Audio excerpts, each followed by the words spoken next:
మనందరి జీవితంలో సవాళ్లు అనేవి వస్తూనే ఉంటాయి కదా. మరి వాటిని ఎదుర్కొని మన లోపలి శక్తిని ఎలా పెంచుకోవాలి? సరే, ఈరోజు ఈ విశ్లేషణలో బయట ప్రపంచంలో ఎదురయ్యే ఒత్తిళ్లను తట్టుకొని మన అంతరంగాన్ని ఎలా బలోపేతం చేసుకోవాలో చూద్దాం. ఇది ఒక అద్భుతమైన ప్రయాణంలా ఉండబోతోంది. ఇక మొదలు పెడదామా? ఈ మాటతో మొదలు పెడదాం. చూడటానికి చాలా సింపుల్గా ఉన్నా ఇందులో చాలా లోతైన అర్థం ఉంది. ఇతరుల మాటల్ని మనం ఎలా అర్థం చేసుకుంటామో ఒక్కసారి మనల్ని మనం ప్రశ్నించుకునేలా చేస్తుంది. పొగడ్తలకు మనం ఎంత తేలిగ్గా పొంగిపోతామో విమర్శలకు అంతే త్వరగా ఎలా కుంగిపోతామో ఇది గుర్తు చేస్తుంది. సరే, మన ప్రయాణంలో మొదటి అడుగు ఇదే. మన చుట్టూ ఉండే రకరకాల అభిప్రాయాలు, తీర్పుల మధ్య మనం మనల్ని ఎలా కాపాడుకోవాలి దీని గురించే ఇప్పుడు తెలుసుకుందాం. ఒకసారి చూడండి, పొగడ్తల వెనుక కొన్నిసార్లు అసూయ, ద్వేషం లాంటివి దాగి ఉండొచ్చు.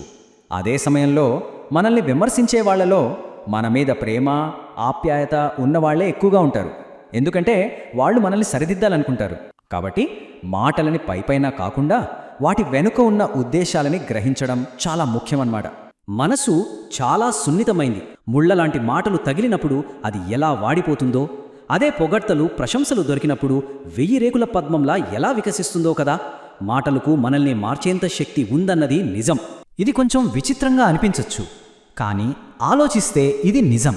బాధ కలిగినప్పుడు మనకు కావాల్సిన వాళ్ళు గుర్తొస్తారు. కానీ సంపద పెరిగే కొద్దీ కొన్నిసార్లు మన సొంత వాళ్ళను కూడా మర్చిపోయే ప్రమాదం ఉంది. అంటే కష్టం మనల్ని మన వాళ్లకు దగ్గర చేస్తే ఐశ్వర్యం కొన్నిసార్లు దూరాన్ని పెంచుతుంది. ఇక ఇప్పుడు ఓటమి, పట్టుదల గురించి మాట్లాడుకుందాం. జీవితంలో సముద్రపు అలల ఎన్నిసార్లు పడినా అంతే బలంగా పైకి ఎలా లేవచ్చో చూద్దాం. మన జీవిత ప్రయాణంలో ఇదొక సాధారణమైన విషయం. పదే పదే కింద పడిపోవడం. అలా పడిపోయాం కదా అని మళ్ళీ లేచి నిలబడటానికి ప్రయత్నం చెయ్యకుండా ఉంటామా? అస్సలు ఉండం. చిన్నప్పుడు నడక నేర్చుకున్నప్పటి నుంచి ఇదే కదా మనం చేసేది. సో అసలు విషయం ఇదేనన్నమాట. జీవితం అంటేనే పడటం, లేవటం. ఎన్నిసార్లు కింద పడినా సరే మళ్ళీ పైకి లేవాలి. ఇది మన ముందున్న ఆప్షన్ కాదు, ముందుకు సాగడానికి ఉన్న ఏకైక మార్గం. సరే, ఇప్పటి వరకు బయటి ప్రపంచం గురించి మాట్లాడాం. ఇప్పుడు మన దృష్టిని మన లోపలికి మళ్ళిద్దాం. అంటే ఎవరికోసమో నటించకుండా నిజాయితీగా మనలా మనం ఎలా బ్రతకాలో చర్చిద్దాం. ఇది చాలా నిజం. ఎవరినో మెప్పించడానికి ఒక్కసారి ముసుగు వేసుకుంటే అది జీవితాంతం మోయాల్సిన బరువైన భారంలా తయారవుతుంది. అందుకే మనలా మనం ఉండటంలో ఉన్న స్వేచ్ఛ ఇంకెక్కడా దొరకదు. ఈ స్లైడ్ 2 చాలా ముఖ్యమైన విషయాన్ని చెప్తోంది. 1, ఓపికగా వినడం. అవతలి వాళ్ళు చెప్పేది పూర్తిగా వినే ఓపిక లేకపోతే కొత్త విషయాలు నేర్చుకోలేం, అజ్ఞానులుగానే ఉండిపోతాం. ఇక 2, ధైర్యంగా మాట్లాడటం. మనసులో ఉన్నది చెప్పే ధైర్యం లేకపోతే ఎప్పటికీ పిరికివాళ్లుగానే మిగిలిపోతాం. కాబట్టి పరిపూర్ణమైన జీవితానికి ఈ 2 చాలా అవసరం. మరి నిజాయితీగా, ప్రశాంతంగా జీవించడానికి ఇక్కడ కొన్ని మార్గాలున్నాయి. మొదటిది, 10 మందిలో ఉన్నప్పుడు మన ఆహాన్ని పక్కన పెట్టాలి. అది మనల్ని అందరితో కలుపుతుంది. 2, నలుగురితో ఉన్నప్పుడు నవ్వడం నేర్చుకోవాలి. నవ్వు మనసు భారాన్ని తగ్గిస్తుంది. 3, సంతోషాన్ని మనవాళ్లతో పంచుకోవాలి. పంచుకుంటే అది రెట్టింపు అవుతుంది. 4, కష్టం వచ్చినప్పుడు కన్నీళ్లను దిగమింగుకొని నిలబడాలి. అదే మనల్ని బలంగా మారుస్తుంది. 5, మనం చేసేది తప్పని తెలిస్తే దాన్ని మార్చుకోవడానికి వెలకాడకూడదు. ఇక ఆఖరిది, 6వది, గతాన్ని, అది చేసిన గాయాలను వదిలేసి ముందుకు సాగాలి. ఇప్పుడు మనం మన ప్రయాణంలో చివరి, అత్యంత శక్తివంతమైన భాగానికొచ్చాం. మనసు ఒక పొలం లాంటిది.